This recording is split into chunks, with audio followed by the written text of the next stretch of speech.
52 y 14 del 1 al 18. Vamos a ver básicamente un capítulo, pero en dos partes. Y le he titulado este mensaje, Hechos 26, los cristianos proclaman a Jesús como el único camino. Los cristianos proclaman a Jesús como el único camino. Y para ilustrar un poquito de esto, de lo que significa que un cristiano diga esto, quiero ilustrar la vida de A.W. Tozer. A.W. Tozer fue un pastor estadounidense. Él nació en una familia muy pobre y de hecho toda su vida fue muy pobre, muy humilde, este pastor. Él a los aproximadamente 14, 15 años se convirtió al evangelio y la pregunta es ¿cómo? Él iba caminando y había un predicador de esos que se paran en las esquinas a predicar el evangelio. Él escuchó ese predicador que dijo: si tú no sabes cómo entregar tu vida a Cristo, simplemente dile: Señor, ten misericordia de mí, yo soy un pecador. Y eso se quedó en la mente de Tozer. Y Tozer se fue a su casa y él hizo exactamente eso. Él le dijo: Señor, ten misericordia de mí, yo soy un vil pecador. 7 años después, a los 22, invitaron a Tozer a que fuera pastor de una iglesia pequeña. Y ahí inició su ministerio. Y él fue a servir casi 30, casi 40 años como pastor en diferentes iglesias.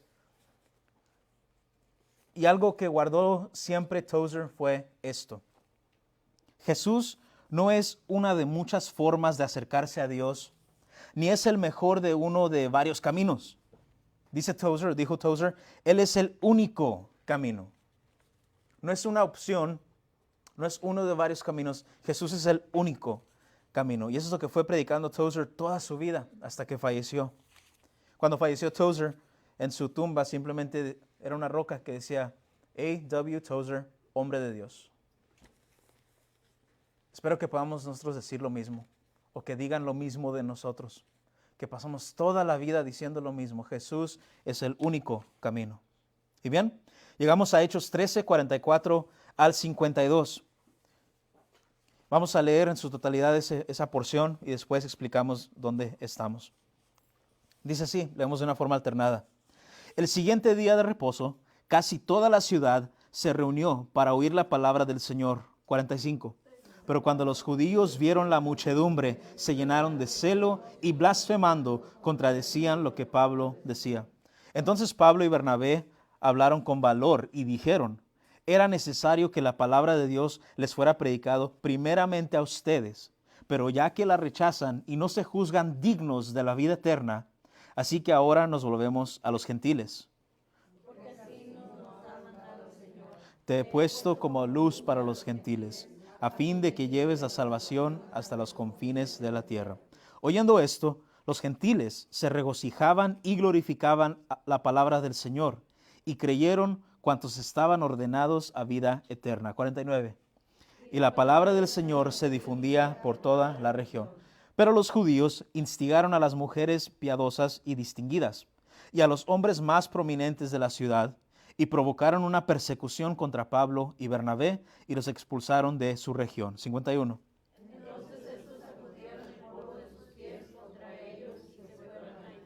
Y los discípulos estaban continuamente llenos de gozo y del Espíritu Santo. Vamos al Señor en oración para que ilumine nuestro entendimiento. Padre Santo, tú nos das todo lo que te pedimos en el nombre de Jesús. Señor Jesús, tú nos diste acceso al Padre por medio de tu sacrificio perfecto y tu resurrección. Y Santo Espíritu, tú has descendido para vivir en cada uno de nosotros. Te adoramos en esta mañana, Santa Trinidad, porque tú, Dios, eres nuestro Dios. Eres el único Dios. Y tú has proclamado a Jesús como el único camino hacia el Padre. Te pedimos, Señor, que nunca nos dé miedo decir esto. Te pedimos, Señor, que tú nos des siempre palabras para defender por qué es que creemos lo que creemos. Enséñanos en esta mañana. Ilumina tu palabra. Lo pedimos en Cristo Jesús. Amén. Algo de contexto lo que acabamos de leer el día de hoy. Pablo continuó su viaje misionero para ir predicando en diferentes ciudades.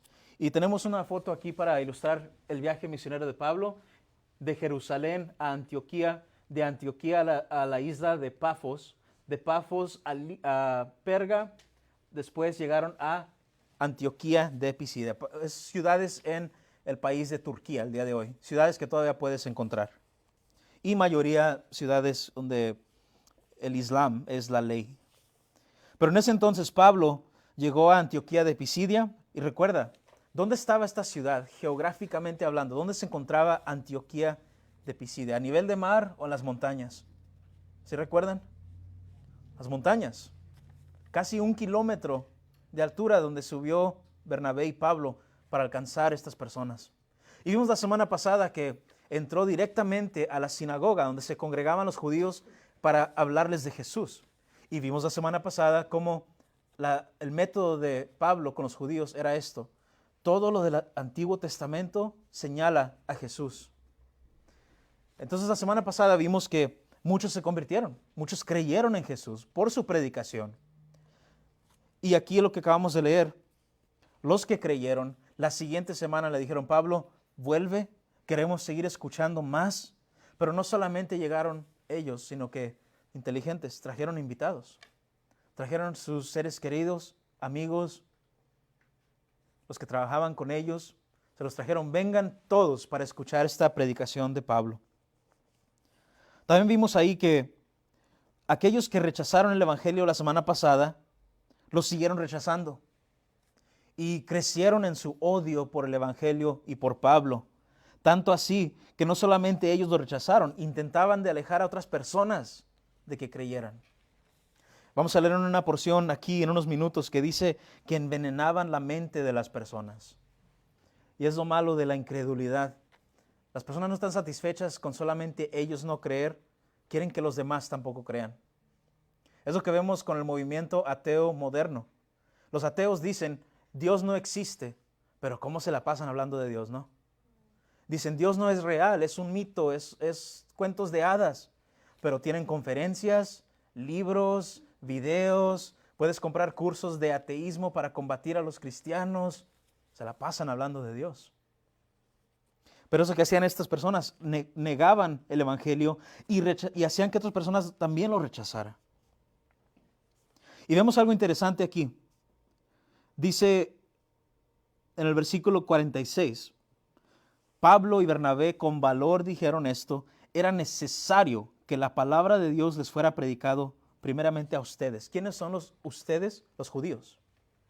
Primeramente, Pablo les predicó a los judíos, pero dice ahí, ya que la rechazan y no se juzgan dignos de vida eterna, así que ahora nos volvemos a los gentiles. Jesucristo es el Mesías de los judíos, es el Mesías de todo el mundo, pero ellos lo rechazaron. Aquel que fue enviado a ellos, ellos lo rechazaron. En estos días festivos los judíos no celebran la Navidad. Para ellos el Mesías todavía no llega, pero nosotros sabemos, Cristo ya llegó, se les pasó. Entonces dice Pablo, porque ustedes se han juzgado no dignos de la vida eterna, ahora vamos a ir a los gentiles. Vamos a ir a otras personas que no estaban buscando a Dios. Y la pregunta es esa, ¿quiénes son los gentiles? Siempre vamos a ver esta palabra en la Biblia. Los gentiles eran paganos. ¿Qué significa esto? Adoraban otros dioses. Los gentiles son personas politeístas, tenían muchos dioses. Y los paganos no eran judíos, no conocían al único Dios de Israel. Pero mire lo lindo de Dios, y es lo que celebramos en Navidad, que Dios decidió en su soberanía salvar personas de naciones gentiles. Por eso tú, el día de hoy, si tú crees en Cristo, tú eres llamado parte del Israel de Dios, del verdadero Israel. No que naciste por ser judío, eso no salva a nadie, sino que tú por tu fe te has hecho hijo de Abraham, que eres hijo de Dios. Dios salvó personas de las naciones gentiles. De hecho, en Juan 10:16, Jesús mismo nos dijo esto. Tengo otras ovejas que no son de este redil. A esas también yo debo traerlas. Y oirán mi voz y serán un rebaño con un solo pastor. Decía Jesús, vine a salvar a los judíos que creen en mí, pero también a los no judíos que creen en mí. Y de los dos haremos un pueblo, tendrán un solo pastor. Entiendan esto, iglesia. Jesús es el pastor de nuestra iglesia. Él es el jefe soberano, Él es el que se sienta en el trono, Él es el que está encargado del Logos Baptist Church. Pablo, aunque les dijo a los judíos, ahora vamos a predicarles a los gentiles, eso no significaba que ahora odiaba a los judíos. Muchos o varios reformadores en la historia han tenido antisemitismo en su ideología. ¿De qué hablo? Por ejemplo, Martín Lutero, alguien que escribió himnos, que escribió grandes enseñanzas, él tiene un odio profundo por los judíos. Él dijo unas cosas como, si yo tengo que bautizar a un judío, lo voy a bautizar de esta forma, le voy a atar una piedra en su cuello y lo voy a lanzar al mar. Cosas feas que dijo Martín Lutero. Somos humanos, podemos aceptar lo bueno y negar lo malo, solo Cristo es perfecto. Pero Pablo no odiaba a los judíos. De hecho, él dijo esto en Romanos 11. Dice, no quiero, hermanos, que ignoren este misterio, para que no sean sabios en su propia opinión, que a Israel le ha acontecido un endurecimiento parcial hasta que haya entrado la plenitud de los gentiles. ¿Qué significa esto? Que Dios, por el momento, nos ha permitido vivir un tiempo de misericordia, donde Él está alcanzando todas las naciones del mundo, no solamente los judíos. Y dice que este endurecimiento, se va teniendo con mi español el día de hoy, endurecimiento es parcial. ¿Qué significa eso? Que sí, Dios está salvando gentiles, Dios también está salvando a algunos judíos. Hay una organización llamada Jews for Jesus, que su trabajo es ir a Israel, predicar el evangelio, y sí se están convirtiendo judíos, pero no todos. Pablo amaba a sus compatriotas. De hecho, si leemos en otra parte de la Biblia, dice Pablo, yo amo tanto a mi nación judía que yo quisiera intercambiar. Mejor que ellos se vayan al cielo, yo me voy al infierno entonces, para que sean salvos. Le hago una pregunta, ¿es posible eso? No. Dios salva a quien salva. Pero ¿qué nos demuestra eso? Un amor profundo por su prójimo. Te pregunto, hermano amigo, en este tiempo de Navidad, donde vamos a comer y celebrar y pasarla muy bien, ¿te preocupa tanto tus seres queridos inconversos que van a estar en tu hogar para tú hablarles de Cristo? Para tú orar a Dios y desear, Señor, ten misericordia de mis seres queridos. Sí vamos a jugar, sí vamos a pasarla muy bien, descansar. Pero qué gran oportunidad evangelística para, como Pablo, decir, yo también amo a estas personas tanto que quiero que también sean salvas. Pablo dijo, voy a predicarle ahora a los gentiles.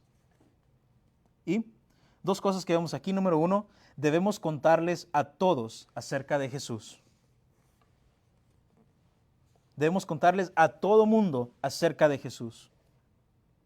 Jesús dio la gran comisión y esa gran comisión llega hasta nosotros. Vayan, hagan discípulos hasta los confines de la tierra, hasta el fin del mundo. Debemos saber, hermanos, que Dios ya está preparando los corazones de las personas. ¿Con qué? Tres cosas. Con convicción. Convicción es una incomodidad en la conciencia. La convicción es escuché algo acerca de Dios y creo, me incomoda, creo que tiene razón, pero no me gusta. Dios ya está haciendo eso. Dios ya está preparando corazones con adversidad. Usted sabe que muchas personas llegan a Cristo después de haber pasado algo traumático, después de sufrir, porque se dan cuenta que ni el dinero, ni el gozo de los placeres del mundo te da felicidad. Algo más tiene que darme felicidad y es Cristo. Y Dios ya está preparando corazones por medio de tus oraciones. Debes ser un hombre, una mujer de oración.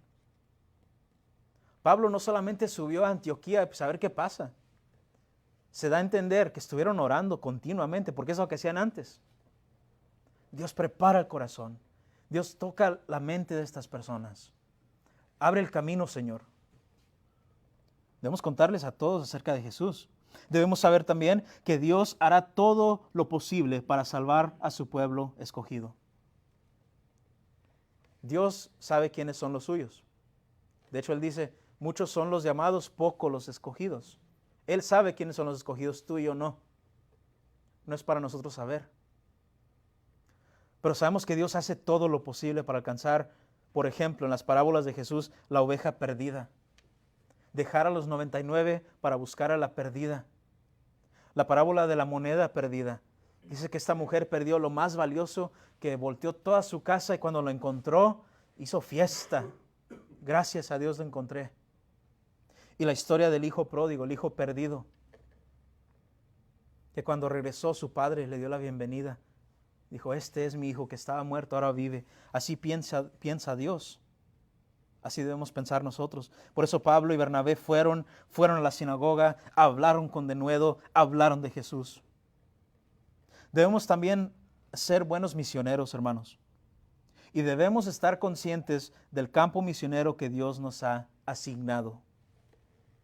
Tú has venido a Brownsville, Texas, no para pasarla bien, no para descansar. Dios te ha enviado aquí para ser un misionero en esta ciudad. ¿Y qué hace un buen misionero? Analiza el área y dice, estas son áreas importantes que tengo que visitar. Tenemos una foto de lo que es Downtown Brownsville. Wow, casi parece Manhattan, New York, ¿verdad? Que así fuera todo Brownsville, ¿verdad? Siempre que pongo en Google Brownsville sale solamente esta foto. Aunque hasta pueden decir, mira, tenemos rascacielos, skyscrapers. No, hombre, es puros viejitos ahí, ¿verdad? Te pregunto, tú sabes dónde en esta ciudad debemos poner una mesita con folletitos para evangelizar? ¿Dónde sería un área de interés para nosotros como misioneros ir a visitar? Le pregunto, y si sabe, dígame ejemplos. Yo inicio con esto. El campus de la universidad. Gran área para misiones.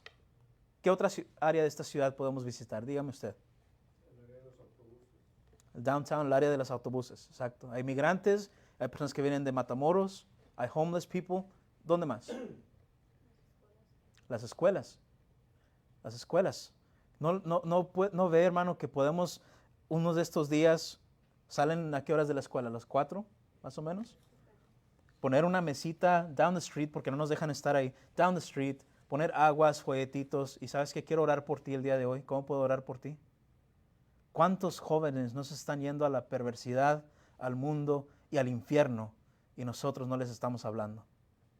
¿Dónde más? En esta ciudad de Brownsville, Texas. Los parques. Personas andan jugando fútbol, voleibol, andan haciendo sus carnitas asadas con sus familias. ¿Y qué si nosotros fuéramos ahí con una mesita, un sign, estamos orando por personas, queremos darte agua, bebidas, queremos pintar la cara de tus niños y mientras estamos haciendo eso, platicarte de Jesús? Eso es un buen misionero. Un mal misionero dice, vamos a comprar un edificio y vamos a llenarlo. Un buen misionero, como Pablo, Bernabé, dice, ¿dónde están ellos para ir a alcanzarlos? Eso que hacía Pablo. Debemos ser buenos misioneros. Y debemos no tener miedo, porque si nos rechazan, no nos rechazan a nosotros, rechazan la vida eterna que Cristo les da. Algunos de nosotros tenemos esta falla, y que es en realidad un pecado, el temor a las personas, el temor al hombre. ¿Qué van a decir de mí? ¿Cómo me van a ver? Es que tengo una reputación y si hablo de Jesús se va a caer a pedazos. SpaceX es un lugar muy difícil para ser cristiano, ¿no es cierto? Y este miércoles en la cena tuvimos un invitado, varios invitados de SpaceX. Y hablando con uno de estos jovencitos, yo le preguntaba de su fe. Dice, yo quiero escuchar más. Me gusta esta iglesia, me gusta cómo hablan de Jesús. Y me gustaría, no sé, hacer un estudio o algo con los trabajadores de SpaceX. Digo, perfecto, es lo que deseamos. No tengamos miedo al rechazo. Pablo les dijo, al contrario, ustedes mismos se juzgan indignos de la vida eterna. Ustedes están rechazando a Dios, no a mí. La segunda cosa que vemos aquí es las consecuencias de rechazar a Jesús. Las consecuencias. Los mismos judíos que habían rechazado a Jesús en esta sinagoga, la siguiente semana cuando regresó Pablo, lo volvieron a rechazar. Y no solamente eso, como dijimos, estaban haciendo que otras personas también rechazaran. Les metían ideas en la cabeza, veneno en la cabeza. Te digo esto, amigo, y no te digo cristiano porque no sé, te digo amigo. Si algún día tú te quieres ir de esta iglesia, de cualquier iglesia, algún día tú quieres abandonar la fe preciosa, el don de gracia que Dios te da, por lo menos vete solo. Por lo menos vete chitón, como dice mi pastor. Tú habla con Dios, pero no hables mal de las personas que te amaron en esta iglesia.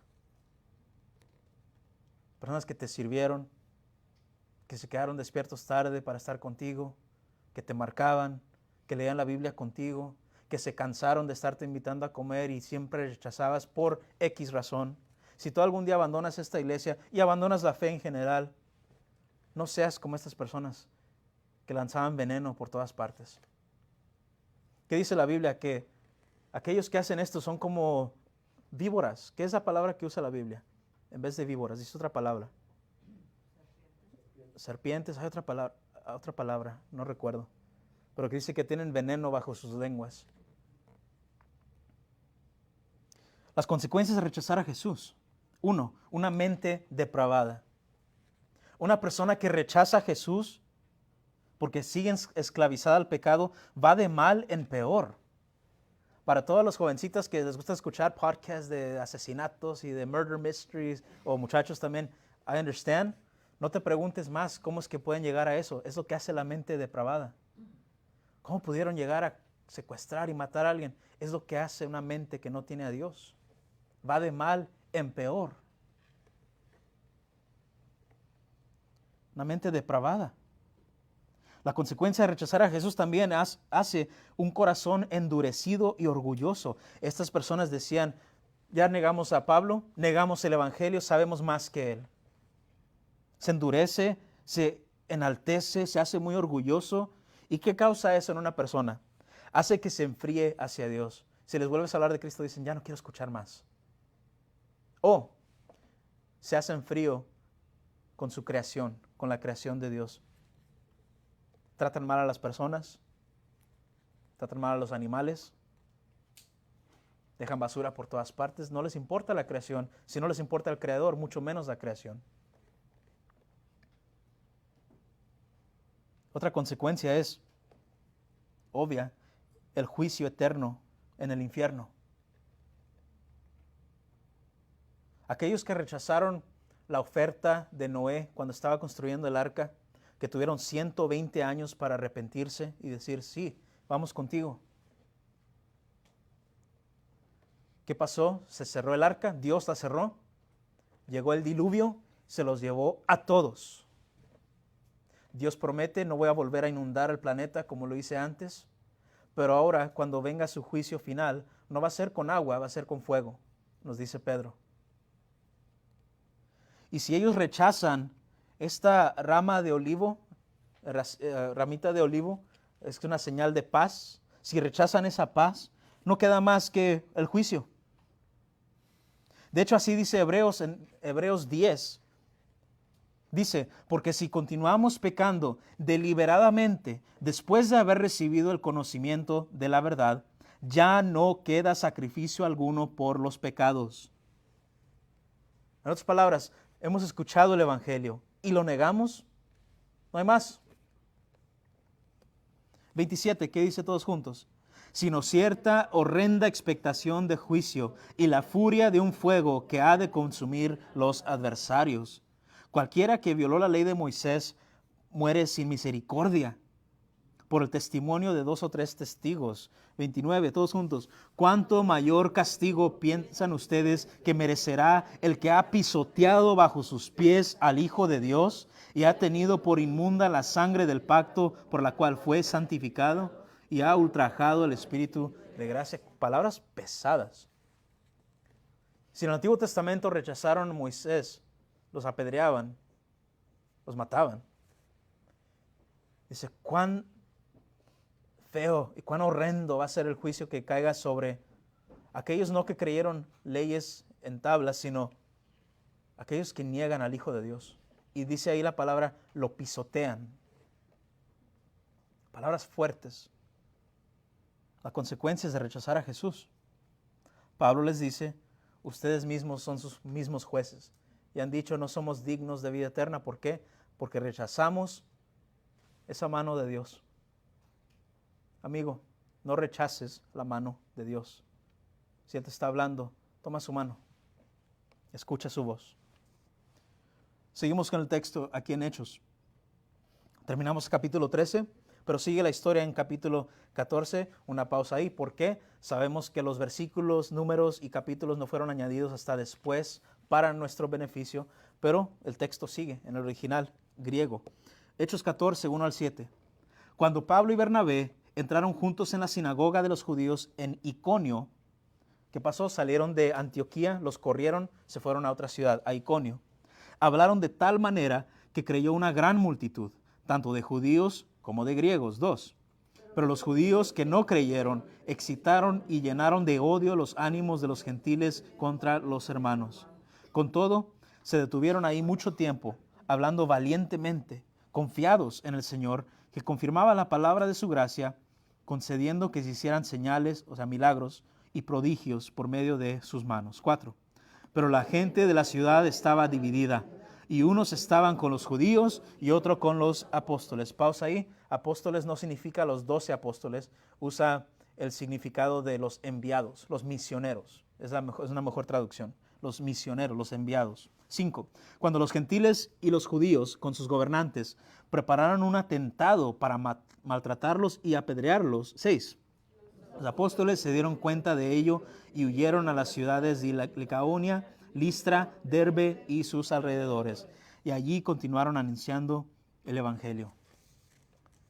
Un viaje misionero muy difícil. Pablo y Bernabé fueron expulsados de Antioquía, donde estaban, de las montañas, los corrieron. Así que viajaron a Iconio, una ciudad al este de Antioquía. Iconio, otra ciudad gentil, tenía una comunidad judía, sí, pequeña, pero era un país donde se adoraban muchos dioses. En el tiempo de Jesús y en el tiempo de los apóstoles, los romanos habían adoptado los dioses de los griegos. Solamente les cambiaron los nombres. En vez de Zeus, ahora era Júpiter. En vez de Hermes, ahora era Mercurio. Nombres de dioses. Ellos tenían 12 dioses que adoraban. Una ciudad llena de idolatría. ¿Y qué pasó ahí? Pablo predica, Bernabé apoya, personas ven los milagros y creen el evangelio. Pregunta, ¿era necesario ver milagros para creer el evangelio? Respuesta, no. Pero para dar validez ante los ojos de una ciudad que solamente creía en milagros, Dios permitió milagros. Y lo que vemos aquí es una guerra, una vez más, en contra de la verdad. Si recuerdas, hace unas semanas hablamos de la guerra espiritual y que la guerra espiritual pocas veces tiene que ver con demonios manifestándose, muy pocas veces. Casi en su totalidad la guerra espiritual es ideas, palabras, enseñanzas, la mente de las personas. ¿Y qué pasa aquí? Los judíos que no creen, una vez más, se meten en las mentes de las personas y les dicen, te vamos a matar. Ya no solamente te queremos correr de la ciudad, queremos apedrearte. Una guerra muy real. ¿Y cuáles son las tácticas? ¿Cómo hace Satanás guerra en contra de la verdad? De 3 maneras. 1. Con medias verdades y mentiras de parte de líderes religiosos. Estas personas confunden a los demás sobre lo que es bueno y malo. La Biblia dice que es como una víbora que tiene una lengua que va para 2 partes, para 2 lados. Ya tenemos unas fotos ahí, ¿verdad? ¿Quién es este individuo? Es el Papa, el líder de la Iglesia Católica, que esta semana dijo, recibí palabra, se me reveló, vamos a bendecir a los homosexuales. Y ahora todos los fieles católicos están peleando. No, es que no significa que el homosexualismo es correcto, es que, y ni estaba sentado en su trono cuando lo dijo, así que no es verdad. Y dice que bendigas al pecador, pero no al pecado. Pregunta, ¿a quién va a lanzar Dios al infierno? ¿Al pecador o al pecado? Los dos. Debemos orar por las personas que practican la homosexualidad, absolutamente. Debemos evangelizarlos, absolutamente. Debemos darle una decencia humana como una creación de Dios, absolutamente. Pero para decir este hombre, líder de un movimiento religioso de millones, miles de millones de personas, y decir, ahora estamos bendiciendo, sacerdotes, vayan, bendigan a los homosexuales, que si quieren casar, bendíganlos. Es como Satanás obra. Entre lo malo que decía Martín Lutero, a mí me gusta lo que decía del Papa, que era una bestia, que era un animal insensato, peor. Bueno, mejor no lo repito, por eso fue Martín Lutero. Él fue alemán, dele tantita de gracia, decía cosas pesadas en alemán. Personas como el Papa, que aquí está parado al lado de un imam, un líder del Islam. ¿Y qué están haciendo? Están orando juntos, como si fuera el mismo Dios. Yo creo que sí es el mismo Dios, Satanás el diablo. Mismo Dios. Medias verdades. Una religión, hermano, para que tenga potencia en este mundo, no te puede decir solamente mentiras.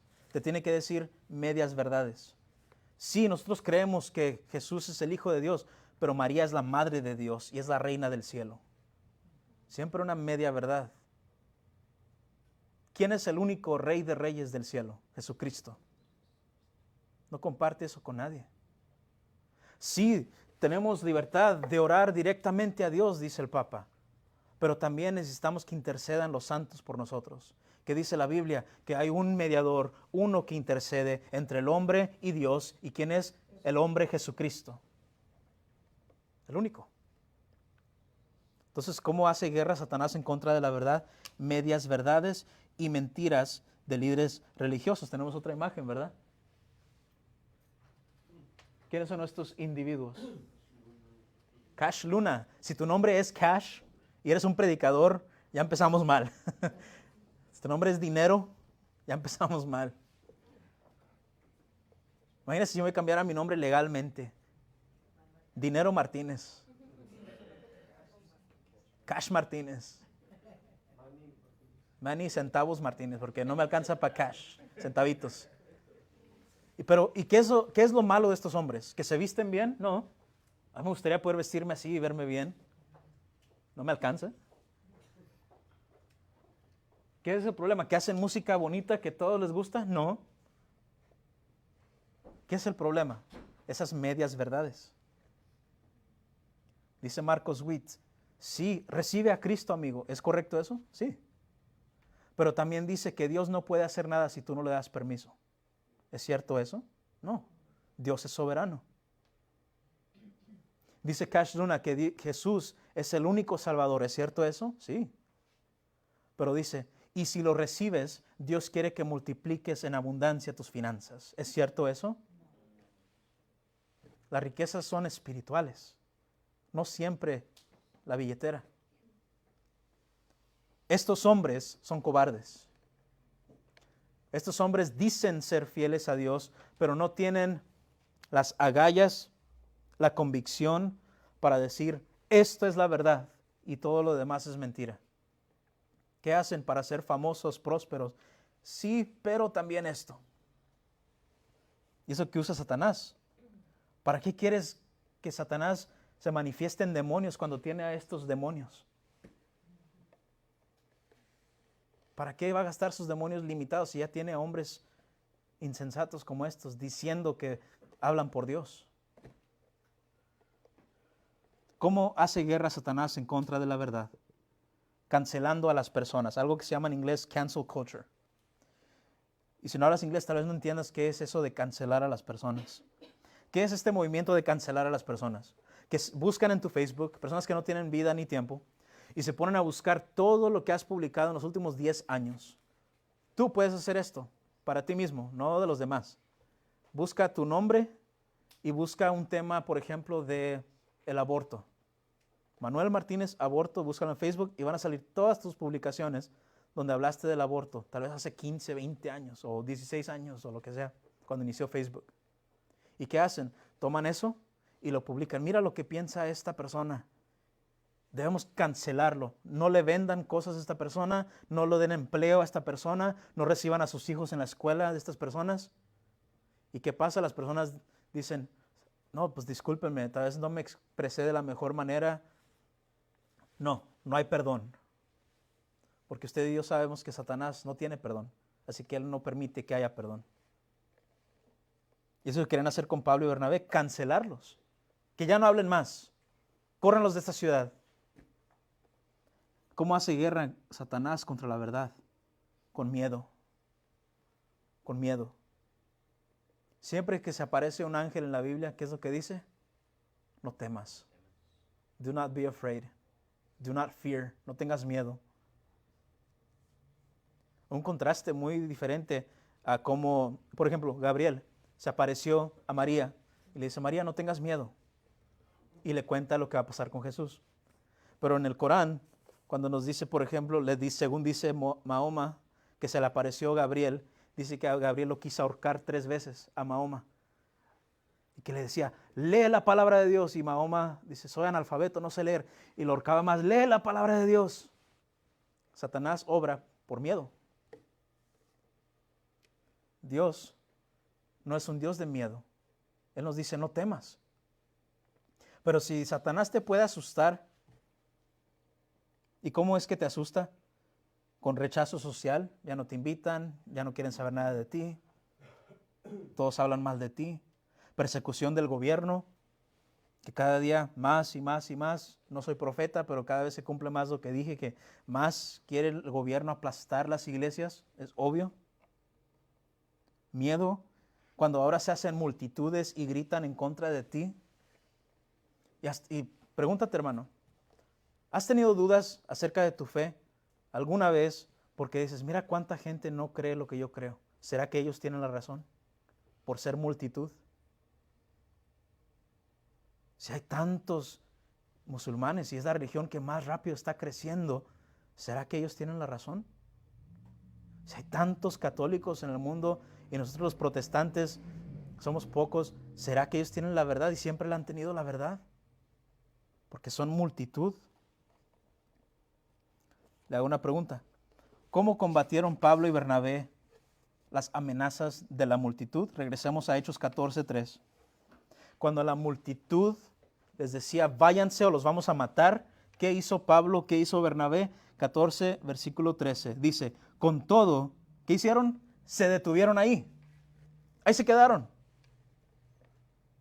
Tercos hombres, ¿no? Se detuvieron allí mucho tiempo, hablando valientemente, confiados en el Señor. No nos debe dar miedo decir Jesucristo es el único camino. Mira lo que dijo este mismo predicador, A.W. Tozer.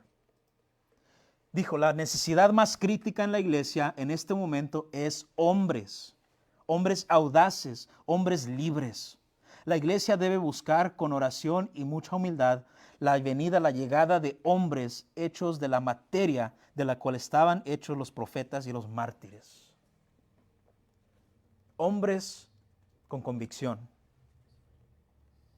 Hombres esforzados. Hombres que están enfocados en la misión de Dios. Pablo era un hombre enfocado. Dijo, yo sé a lo que Dios me ha llamado. Por eso cuando se fue Juan Marcos, se disgustó Pablo, no le gustó eso. Dijo, ha de ser un cobarde este chico. Porque nos abandonó la misión.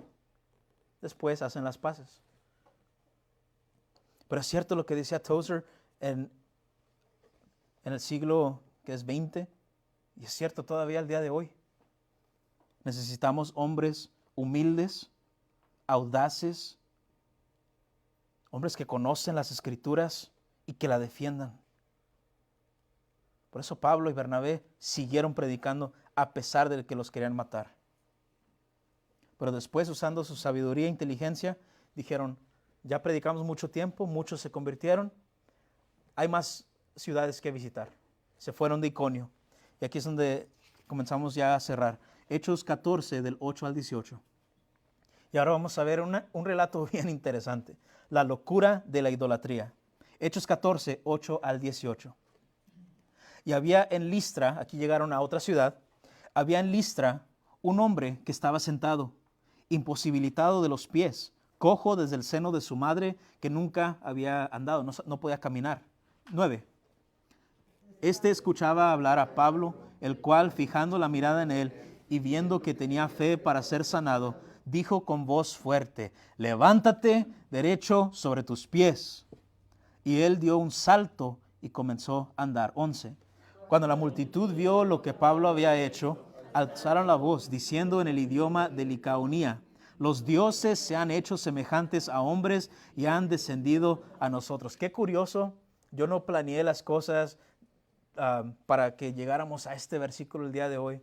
Pero el día en el que hablamos de la encarnación de Jesucristo, la encarnación de Dios para hacerse hombre, leemos este pasaje donde ellos creían, Pablo y Bernabé son los dioses que han llegado a la tierra. Interesante, ¿verdad? Dios es fiel. Ellos decían, los dioses se han hecho semejante a los hombres y están entre nosotros. 12. Y llamaban a Bernabé Júpiter y a Pablo Mercurio, porque este era el que dirigía la palabra. 13. El sacerdote de Júpiter, cuyo templo estaba en las afueras de la ciudad, trajo toros y guirnaldas a las puertas, y quería ofrecer sacrificios junto con la multitud.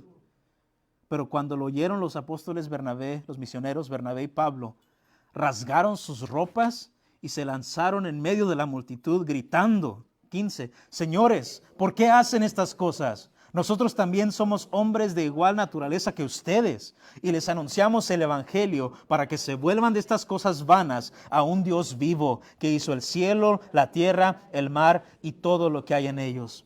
En las generaciones pasadas, Él permitió que todas las naciones siguieran sus propios caminos. Y sin embargo, no dejó de dar testimonio de Él mismo, haciendo bien y dándoles lluvias del cielo y estaciones fructíferas, llenando sus corazones de sustento y de alegría.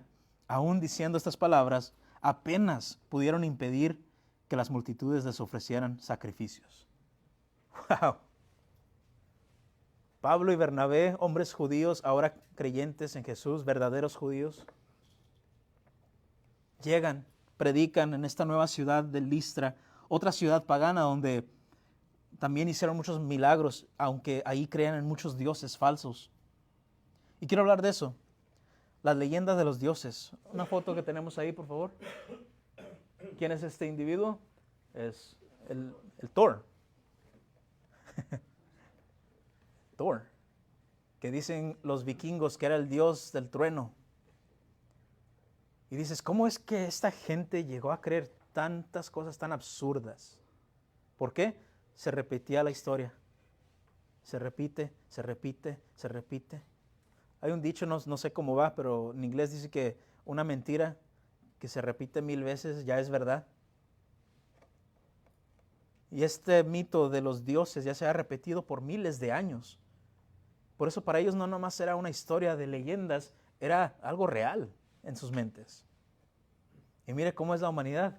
Todavía en 2023 vemos a Thor. Gastan dinero. Niños, bueno, no sé quién se vista de Thor. A todos les gusta más Iron Man, pero los superhéroes de la antigüedad, eso que eran los dioses, eran los superhéroes de la antigüedad. ¿Por qué es importante ver eso? Porque como vamos a ver, la idolatría es locura. La idolatría es darle la gloria a algo más que no es Dios o a alguien más que no es Dios. ¿Y qué pasó en la historia? Había una leyenda en ese entonces, ahí en Listra, que algún día Júpiter o Zeus y Hermes o Mercurio, estos dioses, iban a bajar, iban a vivir entre el pueblo como seres humanos. Y que según ya había pasado una vez, y que no los reconocieron ni los adoraron como dioses, entonces que ellos inundaron toda la ciudad de Listra. Algo que había pasado, una inundación tremenda. Ellos dijeron, no queremos que vuelva a pasar. Y mira con qué poder hablan estos hombres, y mira los milagros que hicieron, han de ser los dioses. Y no queremos que inunden otra vez, así que hay que sacrificar. Imagínate, para un hombre judío que toda su vida vio los sacrificios en el templo, ahora ve que van a sacrificarle a él, animales para dárselos a él. Esto era, ayúdame a encontrar las palabras. Vil, absurdo, asqueroso. Pudo haber sido una tentación. ¿Qué harías tú? ¿Qué harías tú si tú llegas a un país diferente, como hicieron los españoles ¿verdad? En México? La leyenda de los mayas, de los aztecas, y que algún día van a venir dioses güeros de ojos azules y nosotros aquí todos pardos. Pardos, ¿eh? Estos han de ser los dioses.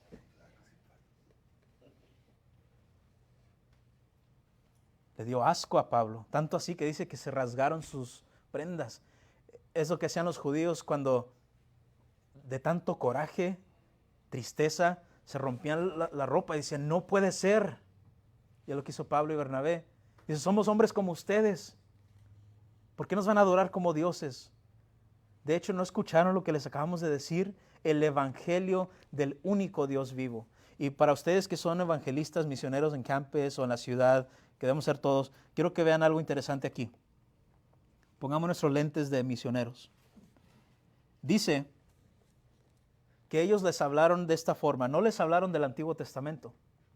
No les hablaron de la ley de Moisés. Eran gentiles, no sabían qué era la ley de Moisés. ¿Qué les dijeron? Les dijeron que hay un Dios que creó todo, el que hizo el cielo, la tierra y el mar. ¿Cómo evangelizaron de una forma diferente, verdad? Pero llegaron a la misma conclusión, que Jesús es ese Dios que se hizo hombre. Debemos saber cómo evangelizar con diferentes personas. Si vas con un musulmán y les empiezas a hablar de toda la ley de Moisés, va a decir, I don't understand this. Si vas con cualquier joven en la high school el día de hoy en la Porter y te pones a hablar de la ley de Moisés, circuncisión, va a decir, I don't know what you're talking about. Debes saber cómo evangelizar. Por eso dice Pablo, me hago todas las cosas a todas personas. No quiere decir que vamos a hacer fiestas en las iglesias para atraer personas. No, es que cuando yo llegue a ellos tengo que saber cómo hablarles. Bien, nos quitamos los lentes de misioneros y seguimos. La locura de la idolatría. Dios odia la idolatría.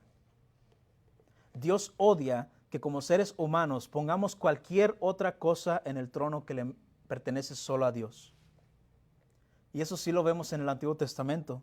Por ejemplo, en Jeremías 7, 17 al 20. Si quiere anotar y lo puede leer conmigo en la pantalla. Dios odia la idolatría. Mira lo que dice Dios. ¿No ves lo que ellos hacen en las ciudades de Judá y en las calles de Jerusalén? Dios viendo todo esto desde el cielo.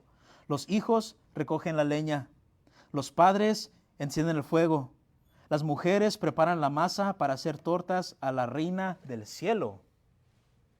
Mire desde dónde viene esto de la reina del cielo. Desde el Antiguo Testamento adoraban una diosa que según era la madre de Dios. Qué interesante, ¿no? La reina del cielo. Y derraman libaciones a otros dioses para ofenderme, dice Dios. ¿Me ofenden a mí? Declara el Señor. ¿No es a sí mismos que se ofenden para su propia vergüenza? Dice a mí. No me molesta, porque no hay otro Dios. Ellos mismos deben molestarse, lo que dice aquí el Señor. Por tanto, así dice el Señor Dios. Lea conmigo. Mi ira y mi furor serán derramados sobre este lugar, sobre los hombres y sobre los animales, sobre los árboles del campo y sobre el fruto de la tierra, arderá y no se apagará. Dios odia la idolatría. Y tú dices, pues sí, qué tontería postrarse ante una estatua, una imagen. Ok. Pero sabes que el corazón humano es tan perverso que a pesar de no hacer estatuas, imágenes, aún así seguimos idolatrando. Aún así seguimos creando ídolos en nuestros corazones todos los días. Eso es algo bueno que sí dijo Martín Lutero, que el corazón humano es como un factory, como una fábrica de ídolos. Siempre estamos haciendo nuevos ídolos. Y eso que quiero ver, porque hablamos que Jesús es el único camino, quiere decir que hay muchos caminos, tenemos que abandonar esos. ¿Y cómo lo hacemos? Destruyendo los ídolos. Te voy a ayudar, por favor anota estos apuntes. 7 maneras de destruir los ídolos en tu vida. 1, tienes que identificar cuáles son los ídolos en tu vida. ¿Cómo los identificas? Haz esta pregunta. ¿En quién o en qué confío para tener paz? En Estados Unidos, este país es un país idólatra. Nunca ha sido una nación cristiana. Es una nación idólatra. ¿Qué es lo que hacemos cuando estamos un poquito tristes? Algo que se llama comfort food. Comida que me trae paz. Me siento triste, me atasco, como dicen por ahí. Como mucho para sentir paz. Me siento triste, le hablo a mi hermana para sentirme bien. Me siento triste. Amigos, ¿dónde están? Tenemos que juntarnos. Ustedes son mi paz. Me siento triste. ¿Sabes qué? Nos vamos a ir de compras para llenar ese hueco con deudas. Me siento triste. Nos vamos de vacaciones, familia. Vámonos. No, me siento triste. No voy a la iglesia. Prefiero estar solo. Ahí, ¿quién es el Dios? Tú eres tu propio Dios. ¿Cómo identifica los ídolos? Pregúntate, ¿en quién o en qué confío para tener paz? ¿O quién me roba mi paz?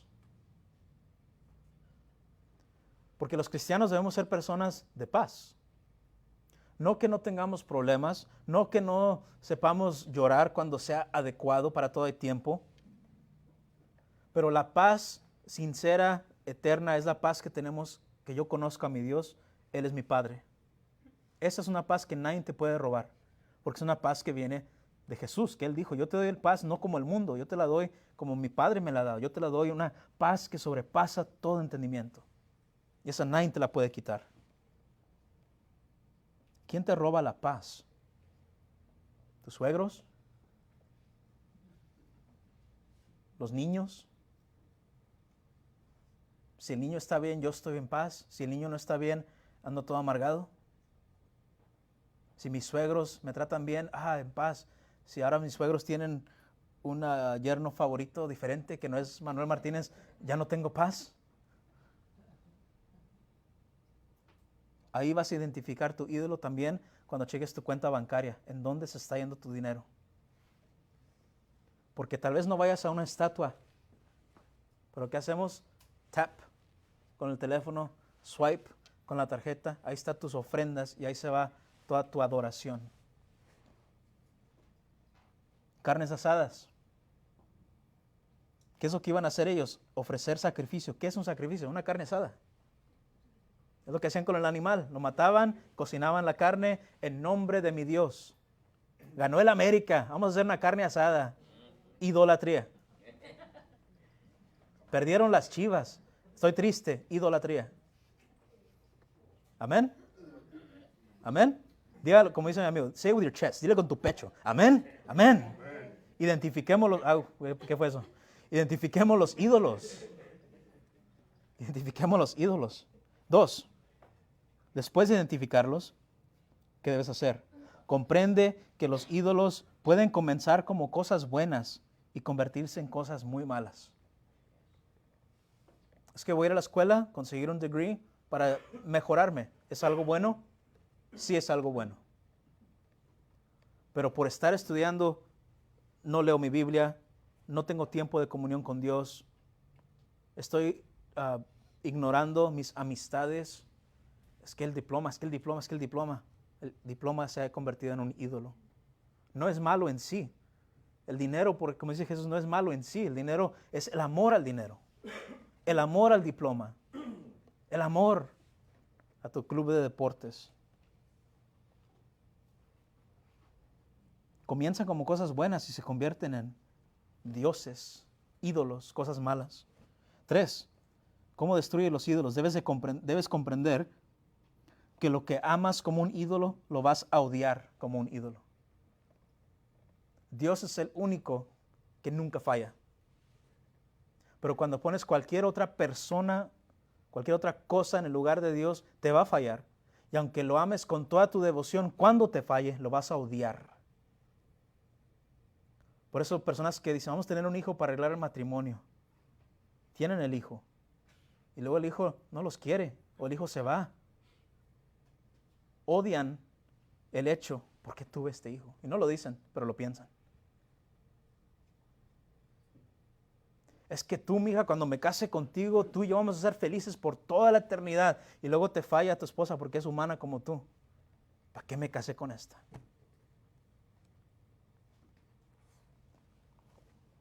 Lo que amas como ídolo lo odiarás porque solamente Dios satisface. 4. ¿Qué debes hacer? Rechaza los ídolos. ¿Cómo podían estas personas en Listra dejar de amar a Júpiter y a los dioses? Dejar de escuchar las leyendas. Ya no quiero escuchar las historias, ya no me cuentes, no me interesa, no es la verdad. ¿Cómo sería hoy en día? Apaga la tele.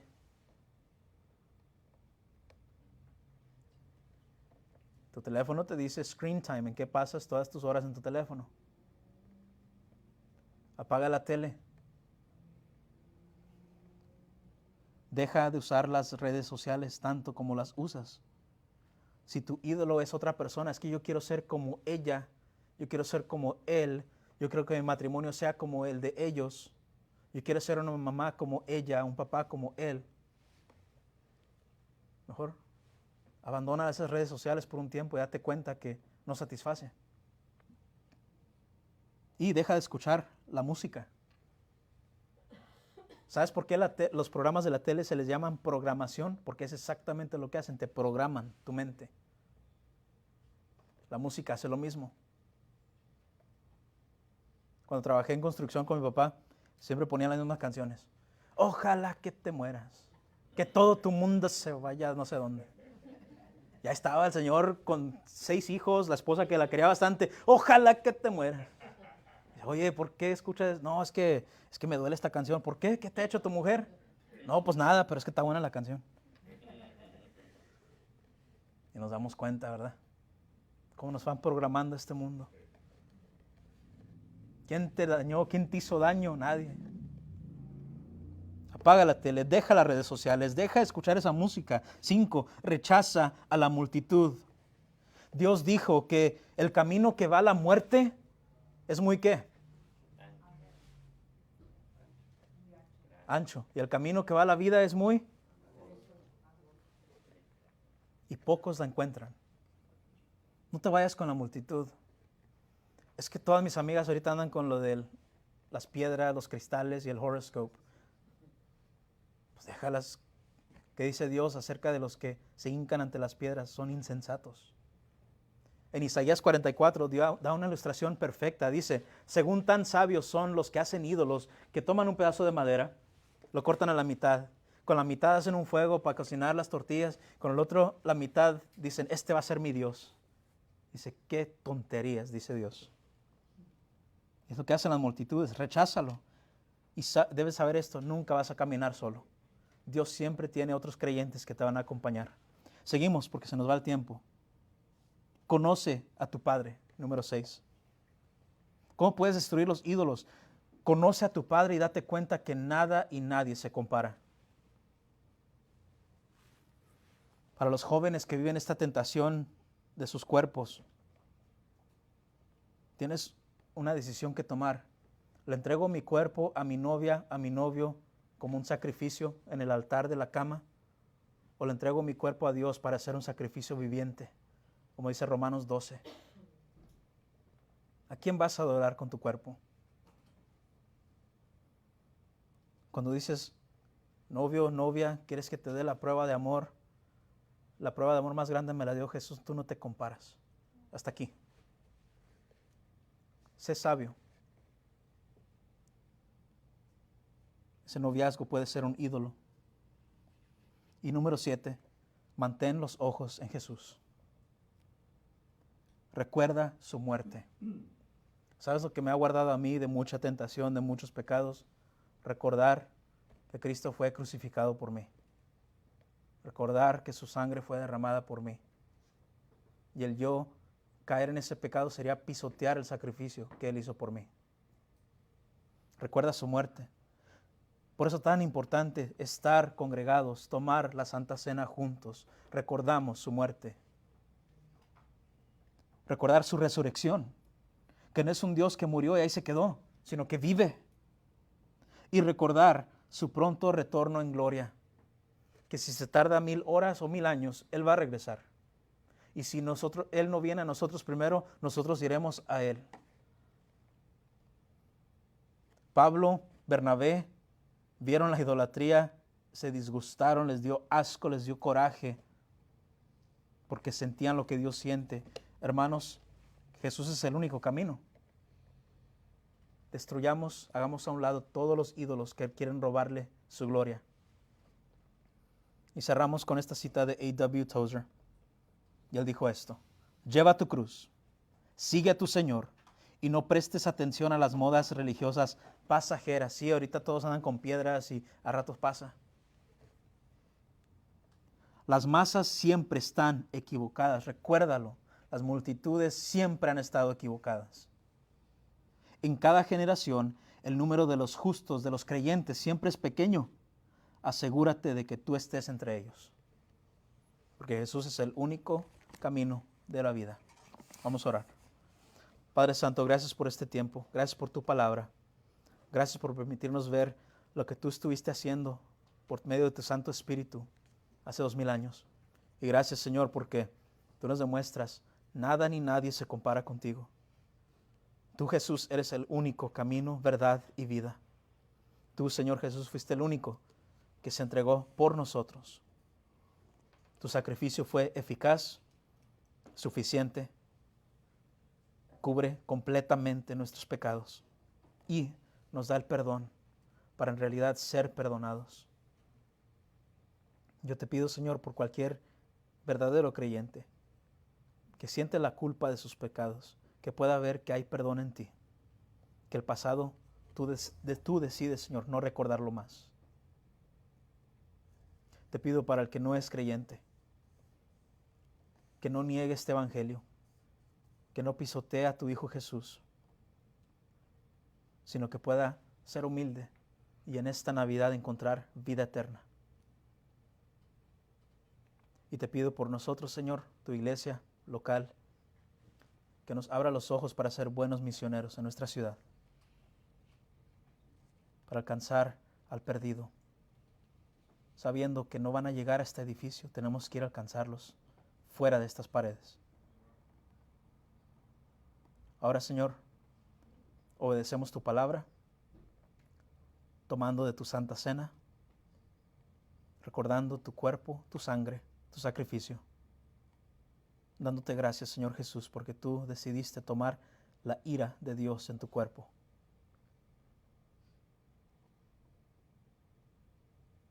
Fuiste sepultado, tú vives aún y para siempre.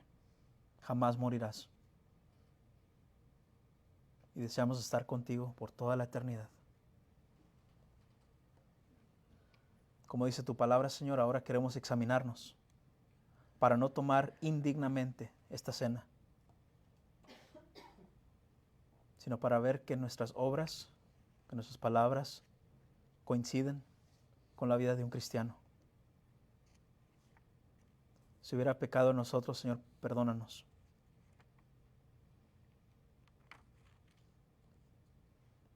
Sabemos que hay muchos, tú nos conoces, pero con mucha alegría, el día de hoy, celebramos tu sacrificio.